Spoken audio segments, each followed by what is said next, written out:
Hello everyone. तो जैसा कि आप सब जानते ही हैं, टीए आर्मी रिटन एग्ज़ाम 12 जनवरी 2025 को ही होगा। तो आज हम आपके लिए प्रैक्टिस सेट नंबर 3 लेके आ चुके हैं। इससे पहले मैंने आपको 2 प्रैक्टिस सेट ऑलरेडी करवाए हुए हैं, तो अगर आप उनको देखना चाहते हैं उनका लिंक आपको इस वीडियो के डिस्क्रिप्शन में मिल जाएगा। तो बात करें हम इस प्रैक्टिस सेट की, तो आज के इस प्रैक्टिस सेट में जो टारगेट है आपके लिए, तो अगर आप इस प्रैक्टिस सेट में 40 प्लस स्कोर करते हैं, 40 प्लस या क्वेश्चन करते हैं, तो आपकी बिल्कुल तैयारी अच्छी ही है। तो अगर इससे आपके कम क्वेश्चन सॉल्व हो रहे हैं तो आपको अभी बहुत मेहनत करने की ज़रूरत होगी। तो अगर हम इस प्रैक्टिस सेट की बात करें, तो जैसे कि आप देख सकते हैं, ये जो प्रैक्टिस सेट है बिल्कुल लेटेस्ट वर्जन का है। आर्मी अग्निवीर जीडी 2024 का जो एग्ज़ाम हुआ था 23 अप्रैल, शिफ्ट 2 का ये प्रैक्टिस सेट है। तो इसे आप अंदाज़ा लगा सकते हैं कि आपके एग्ज़ाम में इसी तरह के क्वेश्चन आने के पूरे चांस हैं। तो अगर आपका भी 12 जनवरी को एग्ज़ाम है, तो आप इस वीडियो को जो प्रैक्टिस सेट को एंड तक ज़रूर वॉच करेंगे। तो आखिर में जाकर आप अपने स्कोर कमेंट्स में बताएंगे कि कितने इसमें प्रैक्टिस सेट में से आपके स्कोर आ रहे हैं। और साथ ही में उन एस्पिरेंट की तरफ ये वीडियो ज़रूर शेयर करें जिनका 12 जनवरी 2025 को टी आर्मी रिटन एग्ज़ाम है। तो अगर हम बात करें पिछले प्रैक्टिस सेट, जो प्रैक्टिस सेट नंबर 1 और 2 जो मैंने कराया है, उसमें काफ़ी अच्छा रिस्पांस आपकी तरफ से मिला है। और काफ़ी सारे एस्पिरेंट की तरफ से कमेंट्स भी देखने को मिले थे कि नेक्स्ट हर रोज़ हमारे लिए एक प्रैक्टिस सेट ऐसा लाया जाए। और कुछ एस्पिरेंट का ये भी कहना था हमारे लिए टॉपिक वाइज एमसीक्यू भी लाए जाए, चाहे वो मैथ के हों, जनरल साइंस के हों, जनरल अवेयरनेस के हों। तो मैं आपके लिए कोशिश करूँगा आपको सारा कुछ कवर कराने की। तो बाकी आप इस चैनल पर पहली बार आ रहे हैं, चैनल को जरूर सब्सक्राइब कर लें ऐसी वीडियो और लेटेस्ट अपडेट पाने के लिए। तो ज़्यादा टाइम नहीं लूँगा, मैं आपका वीडियो को शुरू करते हैं। तो आइए हम वीडियो को शुरू करते हैं। तो बाकी आप सभी एस्पिरेंट को मैं बता दूं, काफ़ी सारे एस्पिरेंट बोल रहे थे कि हमारे एडमिट कार्ड कैसे मिलेंगे, कहाँ से। तो काफ़ी सारे एस्पिरेंट को मैसेज आ चुके हैं ऑलरेडी, उनके पोस्ट ऑफिस में एडमिट कार्ड आ रहे हैं। तो अगर आपको भी मैसेज आया तो आप बताएं हमें। तो इसी तरह से सभी एस्पिरेंट को अपने अपने पोस्ट ऑफिस में जो है एडमिट कार्ड आ जाएंगे। तो आइए हम चलते हैं क्वेश्चन नंबर 1 के ऊपर। जैसा कि आप अपनी स्क्रीन पर देख सकते हैं, क्वेश्चन नंबर 1 जो है आ चुका है। क्वेश्चन नंबर 1 की बात करें, where is the famous hill station Ranikhet located. Option number 1 जो है राजस्थान, 2 यूपी, 3 हिमाचल प्रदेश, डी उत्तराखंड। तो इस क्वेश्चन का जो राइट ऑप्शन नंबर जो है वो 4 रहने वाला है। उत्तराखंड में है ये फेमस जो हिल स्टेशन है। उसके बाद नेक्स्ट क्वेश्चन नंबर 2 के ऊपर मूव करते हैं हम। तो आप देख सकते हैं, how many emergency provision are content in Indian constitution. Option number 1 है 1, ऑप्शन नंबर 2 है 2, ऑप्शन नंबर 3 3, ऑप्शन नंबर 4 4। तो इस क्वेश्चन का राइट ऑप्शन नंबर 3 रहने वाला है। हमारे कॉन्स्टिट्यूशन में आपने भी पढ़ा होगा, हमारा जो कॉन्स्टिट्यूशन है इसमें 3 ही इमरजेंसी है, जिसमें आर्टिकल 352 आ जाता है नेशनल इमरजेंसी का। अगर स्टेट इमरजेंसी की बात करें तो आर्टिकल 356 है। उसके बाद एक फाइनेंस इमरजेंसी लगती है, आर्टिकल 360 के अंडर आता है। तो ये सारे आपको कॉन्स्टिट्यूशन के रिलेटेड क्वेश्चन पढ़ लेने हैं, इस तरह के आपको एग्जाम में क्वेश्चन पूछे जा सकते हैं। तो उसके बाद नेक्स्ट क्वेश्चन नंबर 3 आती है की बात करें, the Indigo revolt took place in which year 1859 in the. Option number 1 की बात करें बिहार, ऑप्शन नंबर 2 है बॉम्बे, ऑप्शन नंबर 3 है बंगाल, ऑप्शन नंबर 4 जो है सेंट्रल प्रोविजन दिया हुआ है। तो इस क्वेश्चन का राइट ऑप्शन नंबर जो है वो 3 रहने वाला है, बंगाल। इस तरह से ये इस क्वेश्चन को भी आपको देख लेना है। उसके बाद नेक्स्ट क्वेश्चन नंबर 4 के ऊपर चलते हैं हम, जिसमें यह बोला गया है, who was the author of book my experiment with truth. Option number 1 की बात करें महात्मा गांधी, 2 तारा Ali bag, option number 3 Maulana Abul Kalam Azad, option number जो 4 है गोविंद वल्लभ भाई पटेल। तो इस क्वेश्चन का राइट ऑप्शन नंबर 1 ही रहने वाला है। महात्मा गांधी की ये बुक है माई एक्सपेरिमेंट विद ट्रूथ। तो मैंने आपको हर प्रैक्टिस सेट में बोलता हूँ कि आपकी जो इंपॉर्टेंट बुक्स हैं फ्रीडम स्ट्रगल की, वो आपको याद कर लेनी है। इसमें से ज़रूर आपको क्वेश्चन देखने को मिलेगा। हर एक शिफ्ट में हमें प्रैक्टिस सेट में क्वेश्चन देखने को मिल रहा है, तो आपको भी आने के पूरे चांस हैं इस टॉपिक से क्वेश्चन के। तो उसके बाद नेक्स्ट हमारे पास आगे क्वेश्चन नंबर 5 आ जाता है, Jim Corbett national park is located in which state. Option number 1 की बात करें पंजाब, 2 हिमाचल प्रदेश, 3 उत्तराखंड, ऑप्शन नंबर जो है 4 यूपी। तो इस क्वेश्चन का राइट ऑप्शन नंबर जो है वो 3 रहने वाला है, उत्तराखंड।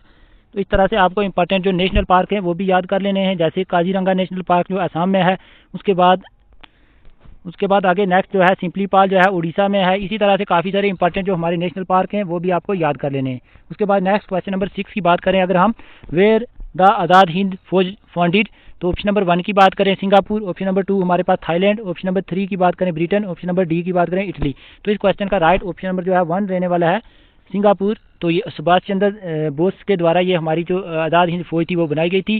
तो इस तरह से आपको काफ़ी क्वेश्चन देखने को मिल सकते हैं आपके एग्जाम में, तो आपको याद रख लेना है। उसके बाद नेक्स्ट क्वेश्चन नंबर 7 की बात करें, Bombay high is known as for the production of. तो इस क्वेश्चन में अगर ऑप्शन नंबर 1 की बात करें स्टील, 2 में आ जाता है कोल, 3 में आ जाता है गोल्ड, डी में ऑप्शन नंबर 4 जो है हमारे में पेट्रोल आ जाता है। तो इस क्वेश्चन का राइट ऑप्शन नंबर 4 ही रहने वाला है, पेट्रोल ही है। तो उसके बाद आगे नेक्स्ट क्वेश्चन नंबर जो है हमारे पास 8 आ जाता है, जिसमें ये बोला गया है, who is the home minister of India. तो ये क्वेश्चन आप सभी को ही पता होगा, जितनी भी अपॉइंटमेंट हैं वो आपने याद कर लेनी है। आपको भी पता होगा लोकसभा का इलेक्शन हुआ था अभी पीछे, तो उसके बाद जो नई अपॉइंटमेंट हुई है उनको भी आपको याद कर लेना है। तो इस क्वेश्चन का राइट ऑप्शन नंबर 1 ही रहने वाला है, अमित शाह। तो पिछली वीडियो पे अभी काफ़ी सारे एस्पिरेंट ये बोल रहे थे हमारे करंट अफेयर की वीडियो कराओ, तो मैं आपको बता दूं करंट अफेयर के ऊपर आपको इतना ज़्यादा ध्यान देने की ज़रूरत नहीं है। आपको ज़्यादा से ज़्यादा 1 या 2 क्वेश्चन आ सकता है इसमें, ये मैं गारंटी से आपको बोल सकता हूँ।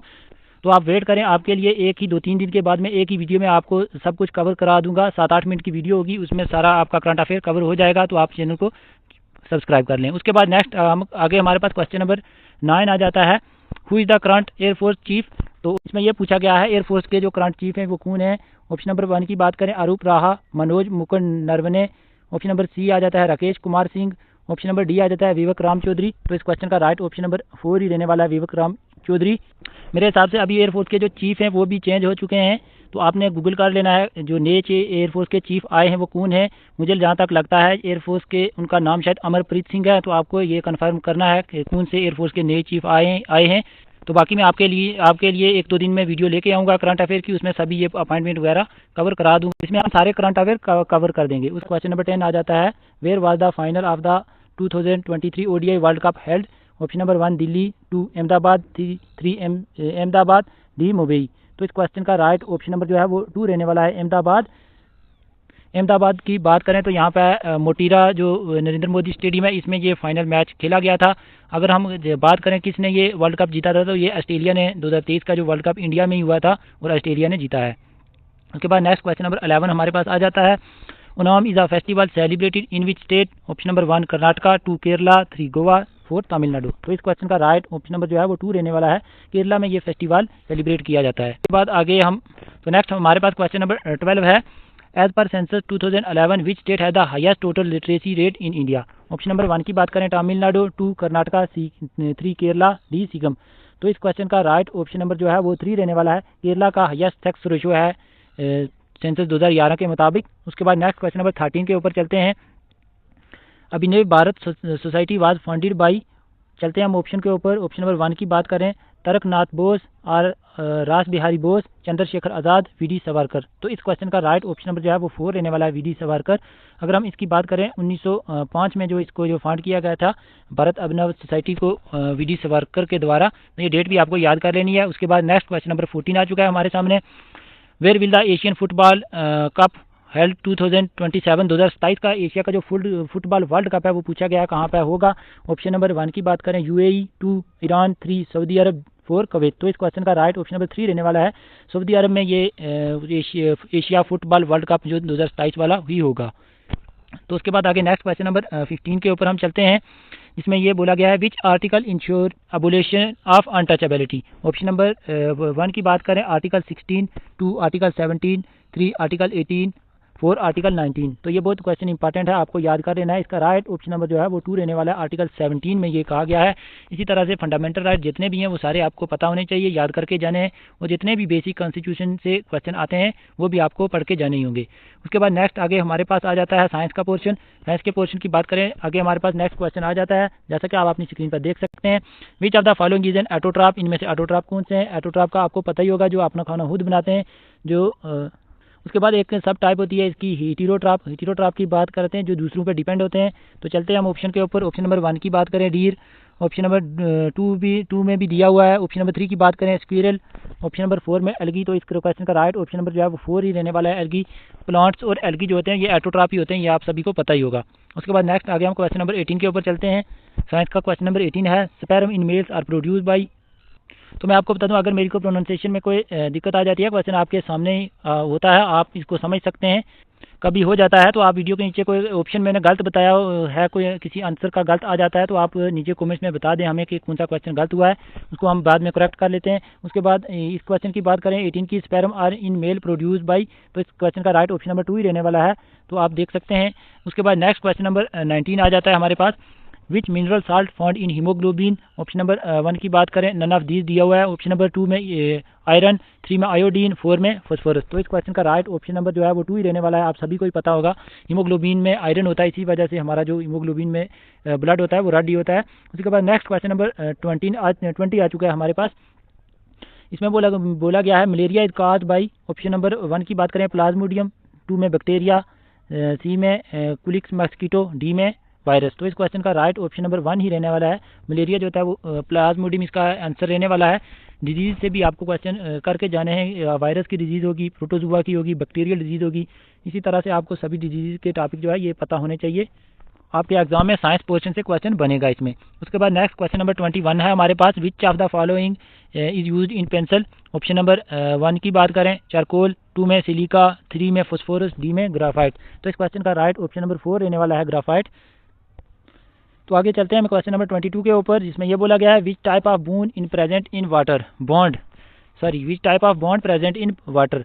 तो ऑप्शन नंबर 1 की बात करें कोवेलेंट बॉन्ड, 2 में हाइड्रोजन बॉन्ड, 3 में मेटालिक बॉन्ड, 4 में आयनिक बॉन्ड। तो इस क्वेश्चन का राइट ऑप्शन नंबर 2 रहने वाला है। हाइड्रोजन बॉन्ड जो है वो वाटर में होता है। उसके बाद नेक्स्ट हमारे पास क्वेश्चन नंबर 23 आ जाता है, विच of the following is highly compressible. Option number 1 है सॉलिड, 2 है गैस, 3 में लिक्विड, 4 नन ऑफ दीज। तो इस क्वेश्चन का राइट ऑप्शन नंबर जो है वो 2 रहने वाला है। गैस जो है सबसे कंप्रेसिबल होती है। उसके बाद नेक्स्ट क्वेश्चन नंबर 24 के ऊपर आ जाते हैं हम, जिसमें ये बोला गया है the pH of milk is, pH milk की पूछी गई है। ऑप्शन नंबर 1 की बात करें 2.4, ऑप्शन नंबर 2 में 3.8, ऑप्शन नंबर 3 में 6.6, ऑप्शन नंबर 4 जो है हमारे पास 8। तो इस क्वेश्चन का राइट ऑप्शन नंबर जो है वो 3 रहने वाला है। 6.6 होती है पीएच ऑफ मिल्क की। इसी तरह से आप बाकी अदर जितनी भी पीएच वैल्यूज़ होती हैं ये सभी आपको याद कर लेनी है। हो सकता है आपके एग्जाम में क्वेश्चन इस बार बने। उसके बाद नेक्स्ट क्वेश्चन नंबर जो है हमारे पास 25 आ जाता है, जिसमें बोला गया है विच of the following is not an allotrope of carbon. Option number 1 की बात करें मीथेन, ऑप्शन नंबर 2 में है C60, ऑप्शन नंबर 3 में है ग्रेफाइट, ऑप्शन नंबर डी में है डायमंड। तो इनमें से कौन सा एलोट्रॉप कार्बन का नहीं है। तो मैं आपको बता दूं ये जो 3 हैं ये सभी जो एलोट्रॉप हैं कार्बन के, तो इसका राइट ऑप्शन नंबर जो है वो 1 रहने वाला है। मीथेन किसी का एलोट्रॉप नहीं होता, कार्बन का भी नहीं है। तो इसके बाद नेक्स्ट क्वेश्चन नंबर 26 हमारे पास आ चुका है, what is the SI unit of energy. Energy का यूनिट पूछा गया है। तो हर एक एग्जाम में जितने भी प्रैक्टिस सेट मैंने कराए हैं हर एक में जो है एसआई यूनिट से क्वेश्चन मुझे देखने को मिल रहा है। तो ये सभी हो सकता है आप सभी जितने भी एसआई यूनिट हैं फिजिक्स में तो आप सभी को याद कर लें। जिस तरह वर्क एनर्जी हो गया, उसके बाद अपना रेजिस्टेंस हो गया, टेम्परेचर हो गया, जितने भी एसआई यूनिट आते हैं ये आपको सभी याद कर लेने हैं। तो एनर्जी के एसआई यूनिट की बात करें तो ये हमारे पास जूल आ जाएगा इसका आंसर। तो उसके बाद नेक्स्ट क्वेश्चन की बात करें हमारे पास आगे 27 क्वेश्चन आ जाएगा, जिसमें ये बोला गया है a car increase its speed 54 kilometre hour to 90 kilometre hour in 10 second its acceleration. तो इसकी एक्सेलरेशन बताई हुई है। सारी आपको इसमें एक्सेलरेशन बतानी है। तो आपके लिए ये कमेंट्स में इसका आंसर देना है। ये आपके लिए होमवर्क है। आप इसको रिसर्च करके यूनिट के हिसाब से आप इसका आंसर देख सकते हैं। कौन सा आंसर होगा आप कमेंट्स में ज़रूर बताएंगे इसका आंसर। इस तरह से भी कभी फिजिक्स में आ जाता है क्वेश्चन, आपके एग्जाम में चांस नहीं है ऐसे क्वेश्चन आने के यूनिट से। तो आप देख सकते हैं इस तरह के क्वेश्चन पूछे जा सकते हैं। आपको पता होना चाहिए एक्सेलरेशन का फार्मूला। उसके बाद नेक्स्ट हमारे पास क्वेश्चन नंबर 28 आ जाता है, fan and lamps in domestic installation are connected by. Option number 1 है सीरियस, 2 में पैरेलल, 3 में है series and parallel combination, option number D है नन ऑफ दीज। तो इस क्वेश्चन का राइट ऑप्शन नंबर 2 ही रहने वाला है, पैरेलल होगा। तो उसके बाद आगे नेक्स्ट क्वेश्चन नंबर 29 के ऊपर हम चलते हैं, which of the following substance है द हाईएस्ट डेंसिटी। इसमें से कौन सा सब्सटेंस ऐसा है जिसकी डेंसिटी हाई है। ऑप्शन नंबर 1 की बात करें थर्मल, 2 में स्टेम आ जाता है, 3 में ऑयल, 4 में आइस। तो इस क्वेश्चन का राइट ऑप्शन नंबर जो है वो 4 रहने वाला है। आइस की जो है हाई डेंसिटी है इन सभी में से। उसके बाद नेक्स्ट आगे हमारे पास क्वेश्चन नंबर 30 है हमारे पास आ चुका है, who is credit with the discovery of the concept of electric charge. Simple इसमें इलेक्ट्रिक चार्ज के डिस्कवरी पूछी गई है। ऑप्शन नंबर 1 की बात करें माइकल फैराडे, 2 में बेंजामिन फ्रैंकलिन, ऑप्शन नंबर 3 में थॉमस एडिसन, ऑप्शन नंबर 4 जो है हमारे पास निकोला टेस्ला। इसके क्वेश्चन की आंसर की बात करें तो इसका क्वेश्चन नंबर जो है 2 रहने वाला है। बेंजामिन फ्रैंकलिन की बात करें, इन्होंने लाइट को डिस्कवर किया है। तो ये थे जनरल नॉलेज और जनरल अवेयरनेस के 30 क्वेश्चन। आपके कितने सही होंगे आपको पता होगा। आप आगे मैथ के भी अब हम क्वेश्चन सॉल्व करेंगे और लास्ट में जाकर आप अपना जो है अपना स्कोर बताएंगे, आपने इस प्रैक्टिस सेट में से कितने क्वेश्चन किए हैं, उसी से आपका तैयारी का पता चलेगा। तो बाकी मैं आपको बता दूं काफ़ी सारे एस्पिरेंट की मैथ में दिक्कत आ रही है। तो मैं आपको बता दूं मैथ को आप बिल्कुल अगर आपको मैथ नहीं आता तो आप इसको पढ़ने की कोशिश करें, समझने की कोशिश करें। आपके लिए बेसिक क्वेश्चन आएंगे, इसमें कोई हाई लेवल का मैथ नहीं पूछा जाएगा जैसे एसएससी जीडी एसएससी वगैरह में होता है। इसमें आपको बिल्कुल नॉर्मल कैलकुलेशन दी हुई होगी। तो आपको मैथ को तैयार कर लेना है। अभी भी आपके पास जो है 5-7 दिन बच रहे हैं। तो काफ़ी सारे एस्पिरेंट बोल भी रहे थे पिछली वीडियो में हमें मैथ के साथ ट्रिक के साथ हमें मैथ के क्वेश्चन सॉल्व करा जाएँ। तो मैं कोशिश करूंगा आपके लिए नेक्स्ट वीडियो ले आऊँगा स्पेशली मैथ के, जिसमें हम कुछ चैप्टर 2-3 चैप्टर के एक बार क्वेश्चन लेके उसी तरह से मैं आपको सॉल्व कराऊंगा। तो आइए हम चलते हैं मैथ के क्वेश्चन के ऊपर। तो जैसा कि आप सब देख सकते हैं क्वेश्चन नंबर 31 आपकी स्क्रीन के सामने आ चुका है, जिसमें ये बोला गया है what is the sum of 5/4 plus 2/3। तो इनको हमको प्लस करना है, इस फ्रैक्शन को हमें जो है इसमें प्लस करना है। तो आइए हम देखते हैं किस तरह से ये होगा। 5/4 2/3। तो जब आपको ये पता है डिनोमिनेटर सेम ना हो तो इसका एलसीएम लेते हैं। 4 और 3 का जो एलसीएम हम मेरे हिसाब से 12 आ जाएगा। तो अगर हम 4 को 12 से करेंगे 3 बार, ऊपर 5 के साथ ये 3 टाइम हो जाएगा। उसके बाद 3 को 12 में करेंगे, 3 × 4, इसमें मल्टीप्लाई 4 करेंगे, ये 8 आ जाएगा। तो आगे हमारे पास जो इसके देखते हैं क्या वैल्यू आती है। 5 को 3 से करेंगे 15 आ जाएगा। उसके बाद प्लस करेंगे, आगे हम 2 को 4 से और 8 आ जाएगा, डिवाइड में 12 आ जाएगा। 1 मिनट में इसको दोबारा करता हूँ। हमारे पास आ गया था 15 + 8 डिवाइड में 12, और 15 और 8 की बात करें तो ये हमारे पास 23 डिवाइड में 12 आ जाएगा। देखते हैं ये कटता है कि नहीं। तो 23 और 12 नहीं कटेगा, किसी भी टेबल में नहीं आता दोनों। तो इसका राइट ऑप्शन में जो है 2 रहने वाला है। तो इस तरह से आप इस क्वेश्चन को कर सकते हैं। फ्रैक्शन का आपको नॉर्मल पता होना चाहिए। इस तरह से ये क्वेश्चन आते हैं आपके एग्जाम में। उसके बाद नेक्स्ट क्वेश्चन नंबर जो है हमारे पास 32 आ चुका है, जिसमें ये एवरेज का क्वेश्चन दिया हुआ है। इसमें बोला गया है 10 ही दिया हुआ है, और इसमें एक में बीच में 0 है। तो एवरेज का फार्मूला आपको पता ही होगा, सम ऑफ डाटा अपॉन में टोटल नंबर ऑफ डाटा। तो अगर हम इन सभी को प्लस करें 10 20 10 30 40, ये 40 आ जाएंगे, और 0 तो इसमें जाएगा नहीं। अगर हम डाटा की बात करें हमारे पास कितने आ जाते हैं, 1 2 3 4 5 पॉइंट डिवाइड में रखेंगे, सम ऑफ डाटा अपॉन में टोटल नंबर ऑफ डाटा। 5 को 8 बार करेंगे तो ये 40 आ जाएगा। तो आइए हम देखते हैं ऑप्शन में मिलता है हमें 8 के नहीं। तो ऑप्शन नंबर 1 आप देख सकते हैं, इसमें 8 आ चुका है। तो इस तरह से आप इस एवरेज के क्वेश्चन को कर सकते हैं। यह फार्मूला भी आपको पता होना चाहिए। तो नेक्स्ट आगे हमारे पास जो क्वेश्चन नंबर 33 दिया हुआ है, जिसमें ये बोला गया if the ratio of the X and Y is 2:3 what would be the ratio of X to Y. तो इसमें 2 रेशियो जो एक्स और वाई दिया हुआ है 2:3। तो हमें इसी को वाई और एक्स में बताना है, वाई रेशियो एक्स। तो वाई कितना है हमारे पास यहाँ पे उल्टा आ जाएगा 3, और एक्स हमारे पास वो जो हो जाएगा 2, 3:2। आइए हम ऑप्शन में देखते हैं। तो ऑप्शन नंबर 3 में हमें दिख रहा है 3:2। तो इस तरह से आप इस क्वेश्चन को कर सकते हैं। बिल्कुल नॉर्मल क्वेश्चन होते हैं, आपको वैल्यू आगे पीछे करनी होती है। इसमें ज़्यादा इतना हाई लेवल का मैथ नहीं पूछा जाता, मैं आपको पहले ही बता चुका हूँ। तो उसके बाद आगे नेक्स्ट क्वेश्चन नंबर 34 हमारे पास एलसीएम का क्वेश्चन आ जाता है। हर एक प्रैक्टिस सेट में हमें एलसीएम का क्वेश्चन दिखता है। तो आप भी मान के चल सकते हैं कि आपके एग्जाम में भी इस बार प्रैक्टिस एलसीएम का जो क्वेश्चन आएगा। तो 6 और 4 का एलसीएम दिया हुआ है, हम कल निकालते हैं 6 और 4 का एलसीएम। इस तरह से हम बेसिक अप्रोच से चलेंगे। तो हम इसको 2 से करेंगे 3, ये 2 से 2 जाएगा। फिर 2 से करेंगे ये 1 आ जाएगा। उसके बाद हमारे पास 3 बच गया, 3 को 1 करके नीचे। उसके बाद 3 × 2 6, 6 दूने 12। तो आइए हम ऑप्शन में देखते हैं किस ऑप्शन में 12 है। तो ऑप्शन नंबर 4 आपको दिख रहा होगा, इसमें 12 आंसर आ रहा है। तो इस तरह से आप इस एलसीएम को कर सकते थे। बिल्कुल नॉर्मल क्वेश्चन आते हैं, मैं आपको पहले ही बता चुका हूँ। उसके बाद आगे क्वेश्चन नंबर 35 हमारे पास आ जाता है। परसेंटेज का क्वेश्चन दिख रहा है, what is 45% convert into fraction. तो आपको इसमें 45% को फ्रैक्शन में करना है। तो आपको सीधा 45 डिवाइड में 100 लिख देना है। तो आप देखना है किस टेबल में ये दोनों आ रहे हैं। तो 5 की टेबल में आ रहा है। 45 की बात करें ये 9 में आ जाएगा। 100 की बात करें ये 20 में। 20 पंजे 100, 9 पंजे 45, 9/20 आ रहा है। आगे हम देखते हैं कटता है कि नहीं कटेगा। उसके बाद हम ऑप्शन के ऊपर चलते हैं। तो जैसा कि आप देख सकते हैं ऑप्शन नंबर 2 में आ चुका है 9/20। तो इस तरह से कन्वर्ट कर सकते हैं आपको फ्रैक्शन में। यहाँ पर फ्रैक्शन के लिए बोला गया है परसेंटेज से। कभी आपको परसेंटेज दे के फ्रैक्शन पूछेगा, कभी फ्रैक्शन से परसेंटेज में भी आपको पूछ सकता है। ये कंसेप्ट आपको पता होने चाहिए। उसके बाद नेक्स्ट क्वेश्चन नंबर 36 बिल्कुल कैलकुलेशन वाला क्वेश्चन है। तो आइए हम देखते हैं, जिसमें ये बोला गया है 0.25 + 1.47 माइनस 0.46।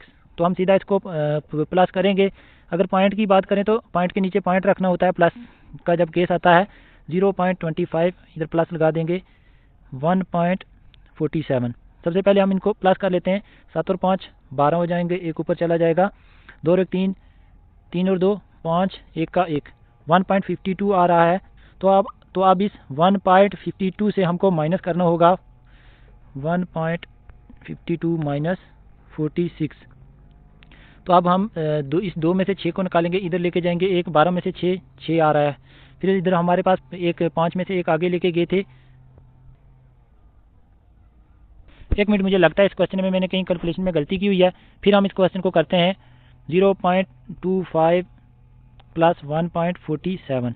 तो हम इसको प्लस करते हैं, 7 और 5 12, एक ऊपर चला जाएगा, 2 और 1 3, 4 और 3 7, 1 का 1, 1.52 हमने पिछली बार निकाला था, यहाँ पे हमने गलती की थी, 1.72 है। अब इसमें से हमको दूसरा माइनस करना है, तो आइए हम करते हैं 1.72 माइनस करेंगे हम 46, 0.46, 12 में से 6 गए 6, अब एक आगे लेके गए थे, इधर कितना बचा हमारे पास 6, 6 में से 4 गए 2, 1 का 1, 1.26 आ रहा है हमारा आंसर। तो आइए हम देखते हैं किस ऑप्शन में दिया हुआ है। तो आप देख सकते हैं ऑप्शन नंबर 4 में आ चुका है ये। तो इस तरह से आप क्वेश्चन को कर सकते हैं। तो अगर हम बात करें इसकी, तो ये बहुत ही कैलकुलेटिव सवाल होते हैं, या आपको ध्यान रखना है अगर छोटी सी भी जो आपकी संख्या आगे पीछे हुई तो आपको इसमें ऑप्शन नहीं मिलेगा, तो इसका आपको देख के ही करना होता है। इस तरह के क्वेश्चन दिखने में छोटे लगते हैं लेकिन क्वेश्चन गलत हो जाता है काफ़ी टाइम, अभी मेरे से भी पहले ही हो गया था। तो उसके बाद नेक्स्ट हमारे पास क्वेश्चन नंबर 37 आ चुका है। What is the term of the shape of the 5 side. जो 5 साइड जिसकी होती हैं उसको क्या बोलते हैं। तो इस क्वेश्चन के ऑप्शन नंबर 1 की बात करें, स्क्वायर, ट्राइंगल, ऑक्टेगन, पेंटागन। तो इस क्वेश्चन का राइट ऑप्शन नंबर जो है वो 4 रहने वाला है। पेंटागन बोलते हैं जिसकी 5 साइड होती हैं। उसके बाद आगे नेक्स्ट क्वेश्चन नंबर 38 के ऊपर हम चलते हैं, जिसमें ये बोला गया है, what is the ratio of the age of father and his son if their age are 35 एंड 7 ईयर रिस्पेक्टिवली।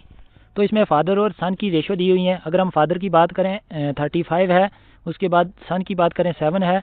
तो अब हम बात करते हैं इसकी रेशियो दी हुई है, सारी ये दी हुई है, इसकी रेशियो पूछी हुई है। तो अब हम इनको काटते हैं, किसी के 7 की टेबल में 35 आ रहा है, 7 एक के जगह 7, इसको 5 से करेंगे 35 आ जाएगा। तो आइए हम ऑप्शन देखते हैं। तो ऑप्शन नंबर 3 हमारे पास आ चुका है, 3 ऑप्शन 5:1। तो इस तरह से आप इस क्वेश्चन को कर सकते थे। बाकी अगर आप आपको कोई अदर मेथड से करते हैं तो उससे भी आप निकाल सकते हैं। उसके बाद नेक्स्ट क्वेश्चन नंबर 39 है हमारे पास, जिसमें यह बोला गया, what is the 5th number if the average of 5 number is 12 and the sum of 4 number of those number is 50। तो आइए हम करते हैं इस क्वेश्चन को। एवरेज का क्वेश्चन है, तो इस तरह के क्वेश्चन आते हैं पेपर में, याद कर लेना है। आपको भी पता होना चाहिए किस तरह से निकालना है इस क्वेश्चन को। सबसे पहले हमें 12 दिया हुआ है, 5 की जो 5 नंबर है उनकी 12 है एवरेज। तो इसको करेंगे, ये हमारे पास 60 आ जाएगा पूरा डाटा। उसके बाद हम 4 की बात करें तो इसकी इनकी 50 खुद दी हुई है। तो अब हमें इसने 5th नंबर पूछा हुआ है, तो अब हम सामने वैल्यू रखते हैं। तो हमारे पास जो 5th नंबर आ जाएगा, 60 में से जब हम इसको 50 को माइनस करेंगे हमारे पास 10 आ जाएगा। उसके बाद जो 5th नंबर होगा वो हमारे पास 10 आएगा। उसके बाद आगे हम ऑप्शन पर देखते हैं। तो आप देख सकते हैं ऑप्शन नंबर 3 में है आ रहा है। तो इस तरह से इस अप्रोच से भी आप शॉर्टकट से क्वेश्चन कर सकते थे, शॉर्टकट ट्रिक होती है। तो अगर आप दूसरी मेथड से निकालते हैं एक्स की वैल्यू निकाल कर, तो उस तरह से क्वेश्चन मेथड वही होता है निकालने का, लेकिन क्वेश्चन बहुत लंबा हो जाएगा, आपका टाइम ही वेस्ट हो सकता है उसमें। तो अगर आप उस तरह से करते हैं तो आपको उसी तरह से करना ही है। उसके बाद नेक्स्ट क्वेश्चन नंबर 40 आ चुका है हमारे पास। इसमें यह बोला गया, what number when multiply by 6 equal to 72। तो इसमें मल्टीप्लाई दिया हुआ है 6 और 72 दिया हुआ है। तो किस नंबर की मल्टीप्लाई होगी, 6 के आगे क्या नंबर रखें कि 72 हमारे पास आ जाए। 6 को हम 24 से मल्टीप्लाई करेंगे, ये 150 हमारे पास आ जाएगा। 36 की वैल्यू तो और आ जाएगी, ये उससे भी बड़ा है, 26 भी बड़ा है। अगर हम 12 से मल्टीप्लाई करेंगे 6 को तो ये 72 आ जाएगा। तो इसका मतलब हमारे पास 12 ही आंसर रहने वाला है। तो आप देख सकते हैं ऑप्शन नंबर जो है वो डी में आ रहा है 12। तो इस तरह के बेसिक क्वेश्चन भी आपको मल्टीप्लाई लेवल के भी पूछ सकते हैं, लेकिन वो सीधी मल्टीप्लाई नहीं देंगे, ऐसे ही कन्फ्यूज़ करके देंगे। अगर जिस स्टूडेंट को मैथ नहीं आता वो डर जाएगा इसको देख के ही। उसके बाद नेक्स्ट हमारे पास क्वेश्चन नंबर 41 आ चुका है। तो ये सिंपल इंटरेस्ट का क्वेश्चन है। तो मैं आपको बता दूं, इस क्वेश्चन को आपने करना है, ये भी आपके लिए होमवर्क है। आप तो इसको करके वीडियो के नीचे कमेंट्स में बताएंगे किस तरह से आपने किया है। तो आप देख सकते हैं इसमें ये बोला गया, what is the time period required to earn simple interest 200 on a principal amount 2000 at a rate 10%। तो इस क्वेश्चन को आप करेंगे और वीडियो के नीचे बताएंगे कमेंट्स करके किस तरह से ये क्वेश्चन आया है, अगर आपने भी सिंपल इंटरेस्ट का क्वेश्चन चैप्टर पढ़ा है। उसके बाद नेक्स्ट क्वेश्चन नंबर 42 आ चुका है हमारे पास। तो आइए हम क्वेश्चन नंबर 42 के ऊपर चलते हैं। 1 person can complete a task 50 days, how many days will take it 5 person complete to do same work. तो इसमें मैं आपको बता दूं, वर्क एंड टाइम से ये क्वेश्चन है। सीधा इसमें एक फार्मूला लगता है, M1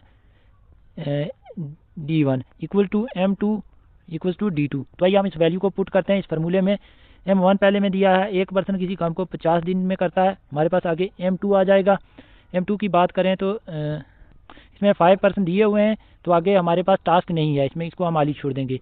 तो 5 से हम इसको कटेंगे, 5 10 से ये कट जाएगा, सामने सामने इसको काटना पड़ता है। तो ये इसका 10 हमारे पास आंसर आ रहा है। आइए हम ऑप्शन में देखते हैं। तो ऑप्शन नंबर 4 हमें दिख रहा होगा, 10 इसका आंसर आ रहा है, 10 डेज इसका आंसर आएगा। तो इस क्वेश्चन की एक्सप्लेनेशन की बात करूं तो ये सीधा बोला गया था, एक पर्सन जो है किसी काम को 50 दिन में करता है, तो उसी काम को 5 बंदे कितने दिन में करेंगे। तो इस क्वेश्चन का इस तरह से आप M1D1 = M2D2 में रख के निकाल सकते हैं। उसके बाद नेक्स्ट हमारे पास क्वेश्चन नंबर जो है वो 43 आ चुका है। इसमें ये परसेंटेज का क्वेश्चन है, ऐसे क्वेश्चन आते हैं एग्जाम में। इसमें ये बोला गया, what is the amount donated by a girl from her income 25,000 rupees if she donate 10%। तो आइए हम इस क्वेश्चन को देखते हैं किस मेथड से ये क्वेश्चन होगा। तो सबसे पहले अगर हम इस पे 25,000 का हम 10% ही निकालें, देखते हैं क्या हमारे पास आंसर आता है कि नहीं।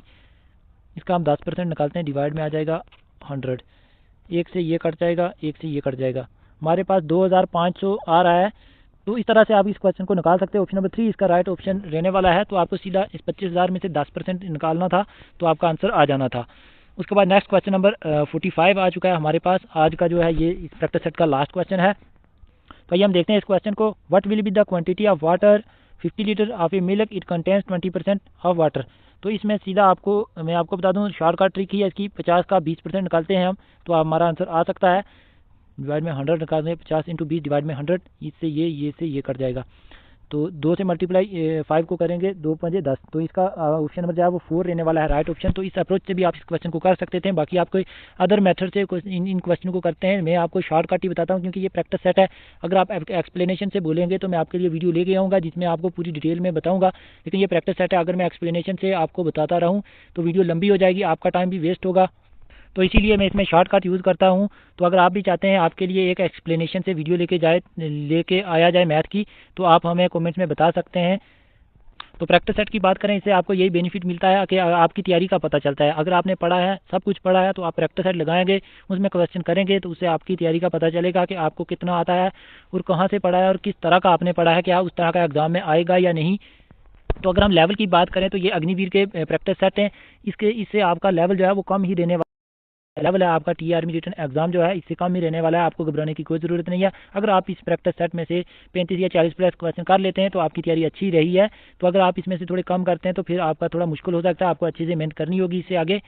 तो बाकी आपने जिस तरह पिछली वीडियो पे प्यार दिया है, आपने उस वीडियो को देखा है, पूरा देखा है, इसी तरह से आप इस वीडियो को भी लाइक करेंगे, कमेंट करेंगे, अपना फीडबैक ज़रूर देके जाएंगे, इससे हमें मोटिवेशन मिलता है। तो अगर हम बात करें, इन प्रैक्टिस सेट को बनाने में काफ़ी टाइम लगता है हमारे लिए, तो इसीलिए हम थोड़ा बिजी शेड्यूल रहता है। नहीं तो मैं आपके लिए 2-2 प्रैक्टिस सेट लेके आऊँ, इसको टाइप भी करना पड़ता है, फिर उसके बाद वीडियो रिकॉर्ड करना काफ़ी, ये सब कुछ आपके लिए है। आप इन वीडियो को देखते हैं, इसीलिए हम भी आपके लिए नया और अच्छे से अच्छा कंटेंट लाने की कोशिश करते हैं। तो बाकी आगे की बात करें तो ये आप देख सकते हैं क्वेश्चन नंबर 46, ये रीजनिंग के क्वेश्चन आ चुके हैं आगे 5। तो अगर निकालना है तो आप निकाल सकते हैं। तो इसका हमारे सिलेबस में नहीं है, इसका निकालने का कोई फ़ायदा भी नहीं है। तो किस तरह का लगा आपको प्रैक्टिस सेट, आप वीडियो के नीचे ज़रूर बताएं, अपनी फीडबैक ज़रूर दे के जाएँ और लास्ट में आपने स्कोर भी बता के जाएँ कि कितने स्कोर किए हैं आप इस प्रैक्टिस सेट में। करूँगा आपके लिए डेली आपके लिए ऐसे ही प्रैक्टिस सेट लाए जाएँ ताकि आपको अपनी तैयारी का भी पता चले और साथ में आपने जो भी दिन वगैरह जितने भी पीछे पढ़ा है उसका आपको पता चलता रहे कि आपने कितना पढ़ा है और किस तरह के क्वेश्चन आपके प्रैक्टिस सेट में पूछे जाते हैं। तो उम्मीद करते हैं ये वीडियो आपको अच्छी लगी होगी, इसे लाइक से जरूर करें, चैनल को जरूर सब्सक्राइब कर लें ऐसी वीडियो पाने के लिए। तो मिलते हैं नेक्स्ट वीडियो के साथ। Thanks for watching this video.